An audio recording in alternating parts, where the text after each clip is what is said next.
And because we live in Ireland, and we also have the blessing of having a fairy fort above us, where the Aos Sí, the fairies live. And we were warned when we first bought the house, it was haunted by the fairies. And we thought, yes, sure. You think we're gullible because we're English, but no, they were deadly serious. They really were fairies. And I would actually have people come up to me. I'd be at the local post office going to post a letter, and an old farmer would come up and say, "Are you still in the Broderick's place then?" And I say, "Yes." And he said, "Have you seen anything? Have you found the fairies yet?" The place has a reputation, apparently, for the Aos Sí, or the two down on. And they come down our drive, round to the front of my cottage, and then straight out into the main field with these two very old hawthorn trees.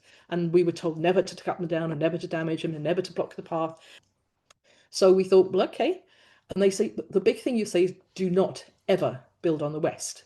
So guess where our hay barn was? On the west. And so we were thinking, okay, what do we do? Because it's traditionally for the Aos Sí, that's where they'd go to the land of the ever young Tir. And so we were thinking, okay, what can we do? So I spoke to a couple of people, one of which was Eddie Lenahan, who is a lovely old storyteller over here. And he said, you hammer four stakes in the ground, but you don't hammer them hard. You just put them in the ground very, very gently. And you mustn't kind of support them at all. And you leave them there for a week, 2 weeks, a month, depending whatever you feel. And so I dowsed, and it was a month.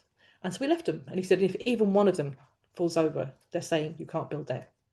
And luckily, thank you, they all upright by the end. And so I thought, well, we really want to go out there and break the ground and leave an offering to say, is it okay? And say thank you for letting us build here as we are.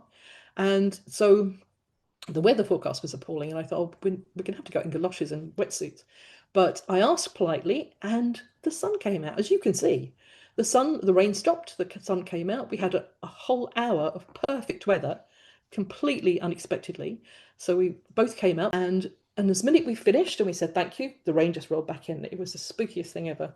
If I didn't know that folklore and I hadn't asked permission, goodness knows what happened, because everyone says, oh no, no. There's actually buildings here where they've actually taken half of the building off because they've gone across to fairy park.